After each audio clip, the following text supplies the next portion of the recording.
अनेक जणांनी मेंढ्या जाताना बघितल्या असेल. त्याच्यातनं कोणती वेगळी मेंढी आहे हे तुम्ही ओळखू शकतात का? नाही. तसंच आज तुमचं आहे. हे वाईट मानून घेऊ नका, सत्य परिस्थिती आहे. आज यशाचं रणांगण हे सिंहाचंच असतं, मेंढ्यांसारखं नाही. मेंढ्या म्हणतात माझं होणार नाही, माझ्याकडनं पॉसिबल नाहीये, नाही झालं तर काय करू, थोडासा प्रयत्न करून थांबतील.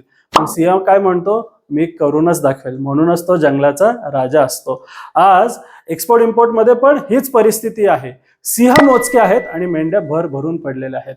कोणताही व्यवसाय फक्त एका दिवसात, एका आठवड्यात, एका महिन्यामध्ये तो मोठा व्यवसाय बनत नाही.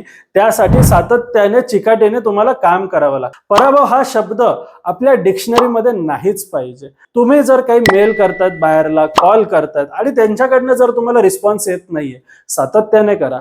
2, 4, 10 करून थांबू नका. बऱ्याच जणांना मी सांगतो, एक कंटेनर एक्सपोर्ट केला म्हणून तुम्ही एक्सपोर्टर झाले नाही. पहिल्या कंटेनरमध्ये तुम्हाला फायदा झाला म्हणून इंडस्ट्री जोरदार आहे किंवा नुकसान झालं म्हणून इंडस्ट्री खराब आहे नाही. सातत्याने तुम्हाला काम करणं गरजेचं आहे. माणूस तेव्हाच हारतो जेव्हा तो मेहनत घ्यायचं, काम करायचं थांबवतो. शिकवणीवर तुम्ही जर चालत राहिले आणि जे काम दिले ते करत राहिले, माझी गॅरंटी आहे की ज्या गोष्टी आम्ही तुम्हाला सांगतोय या सातत्याने तुम्ही वर्षभर आमच्या बरोबर डायरेक्ट एक्सपोर्ट इम्पोर्ट करा किंवा वैयक्तिक एक्सपोर्ट इम्पोर्ट करा. नाही या इंडस्ट्रीमधले तुम्ही मास्टर झाले तर मला सांगा.